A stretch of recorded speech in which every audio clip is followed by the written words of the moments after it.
একটি দেশ বড় হয় তখন যখন একটি দেশের মানুষেরা স্বাধীন চিন্তা করতে পারে, সৃজনশীল কাজ করতে পারে এবং সৃজনশীলতার মধ্যে দিয়ে পৃথিবীতে তার নামকে উজ্জ্বল করে তুলতে পারে। কোনো দেশ তার ভবন দিয়ে পরিচিত হয় না, কোনো দেশ তার টাকা দিয়ে পরিচিত হয় না। মিথ্যা সংস্কৃতি থেকে বের হয়ে এসে আমাদের সত্যের সংস্কৃতিকে দাঁড় করাতে হবে। আর সকল গণতান্ত্রিক প্রতিষ্ঠানকে, সংবাদপত্রের উপর আঘাতকে, সাংস্কৃতিক প্রতিষ্ঠানের উপর আঘাতকে আমাদের নিজেদের উপর আঘাত বলে মনে করতে হবে। বাংলাদেশ জন্ম নিয়েছিল একটি গণতান্ত্রিক রাষ্ট্র হিসেবে সামনের দিকে এগিয়ে যাওয়ার জন্য। বাংলাদেশ জন্ম নিয়েছিল এই দেশে যারা দুর্বল, যারা অসহায়, যারা মজলুম, তাদের অধিকার রক্ষা করার জন্য। বাংলাদেশ বৈষম্যের বিরুদ্ধে দাঁড়িয়ে যুদ্ধ করে স্বাধীন হয়েছে এবং বাংলাদেশের এই যুদ্ধ আপামর জনসাধারণের যুদ্ধ ছিল। সেই যুদ্ধের মধ্যে দিয়ে যে দেশটি তৈরি হয়েছে, সেইখানে আমি মনে করি এবং আমার মতো আরো অনেকেই হয়তো আছেন যারা মনে করেন যে গণতন্ত্র ছাড়া এই দেশের সামনে আর কোনো বিকল্প নাই এবং গণতন্ত্রহীন একটা দেশের মধ্যে সব ধরনের অপশক্তি মাথাচাড়া দিয়ে ওঠে। মানুষ নিজের জন্য কখনো খারাপকে বেছে নেয় না, মানুষ নিজের জন্য কখনো ভুল কিছুকে বেছে নিতে চায় না। মানুষ দিনের শেষে বাঁচতে চায়, নিজের যোগ্যতা অনুযায়ী বিকশিত হতে চায়, সে সকল ধরনের প্রভাব মুক্ত থেকে নিজের মনের স্বপ্নকে সফল করতে চায় এবং সেই রকম একটি পরিবেশ তৈরি করার জন্য আমি মনে করি যে বাংলাদেশে নির্বাচন খুবই জরুরি এবং সেই নির্বাচনের সময় বাংলাদেশে তারেক রহমানের উপস্থিতিও জরুরি।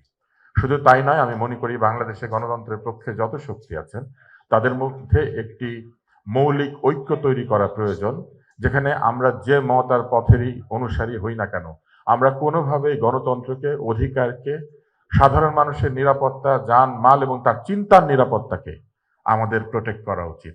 একটি দেশ বড় হয় তখন যখন একটি দেশের মানুষেরা স্বাধীন চিন্তা করতে পারে, সৃজনশীল কাজ করতে পারে এবং সৃজনশীলতার মধ্যে দিয়ে পৃথিবীতে তার নামকে উজ্জ্বল করে তুলতে পারে।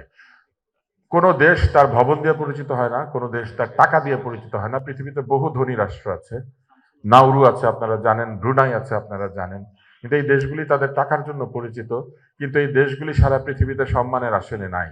কিন্তু আপনি দেখবেন ফিনল্যান্ডের মতো একটা দেশ আছে যেখানে অতি অল্প সংখ্যক মানুষ, কিন্তু তারা নিজেদেরকে দাবি করে যে তাদের হেলসিঙ্কি হচ্ছে পৃথিবীর ক্রিয়েটিভ ক্যাপিটাল। তারা বলে পৃথিবীতে যা কিছু সুন্দর তার অধিকাংশ তারা ডিজাইন করে। আমি মনে করি বাংলাদেশের এই সম্ভাবনা আছে, যে দেশে 17 কোটি মানুষ, 18 কোটি মানুষ কিংবা 20 কোটি, আমরা তো আদমশুমারিতে মিথ্যা কথা বলেছি। এই মিথ্যা সংস্কৃতি থেকে বের হয়ে এসে আমাদের সত্যের সংস্কৃতিকে দাঁড় করাতে হবে। আর সকল গণতান্ত্রিক প্রতিষ্ঠানকে, সংবাদপত্রের উপর আঘাতকে, সাংস্কৃতিক প্রতিষ্ঠানের উপর আঘাতকে আমাদের নিজেদের উপর আঘাত বলে মনে করতে হবে। আজকের এই আয়োজনকে আমি ধন্যবাদ জানাতে চাই এই কারণে যে এখানে তারা সকলকে ডেকেছেন, সমালোচনা শুনতে চেয়েছেন। সমালোচনার সময় আছে আসলে। আমি মনে করি যে সমালোচনা ব্যতি রেখে কোনো কোনো প্রতিষ্ঠান, কোনো ব্যক্তি কিংবা কোনো রাজনীতি নয়। ভুল হতেই পারে, মানুষ যখন কাজ করবেন ভুল হবে, সিদ্ধান্তে ভুল হবে, কাজে ভুল হবে, কিন্তু সেই ভুলকে ঠিক করার যে প্রবণতা, নিজেকে রেকটিফাই করার যে প্রবণতা, প্রতিনিয়ত নিজেকে শুদ্ধতার দিকে পরিচালিত করার যে প্রবণতা, এটাই মানুষকে মানুষ করেছে। আমরা দেখছি এবং অনেকাংশে উপলব্ধি করছি যে আমাদের দেশে রাজনীতিতে একটি পরিবর্তনের সূচনা হয়েছে। আমরা লক্ষ্য করছি অন্তত কিছু দলের কিছু রাজনীতিবিদ, যার মধ্যে তারেক রহমানও আছেন, অন্যের সমালোচনা বাদ দিয়ে নিজের দলের দিকে মনোযোগ দিয়েছেন, নিজেকে আরো উন্নততর মানুষ হিসেবে তৈরি করার দিকে এগিয়ে চলেছেন এবং কোনো ধরনের ব্যক্তি সমালোচনাকে দূরে রেখে তিনি গত সময়ের গুলি আমরা যা দেখেছি 5ই আগস্টের পরবর্তী সময়, তিনি সবসময় বাংলাদেশ কি করে ভালো হতে পারে সেই কথাগুলি বলেছেন। আমরা বিশ্বাস করতে চাই যে ভবিষ্যতে গণতান্ত্রিক নির্বাচনের মধ্যে দিয়ে যে গণতন্ত্র আসবে, সেই গণতন্ত্রকে সুসংহত করার জন্য তার উপস্থিতি আমাদেরকে শক্তিশালী করবে।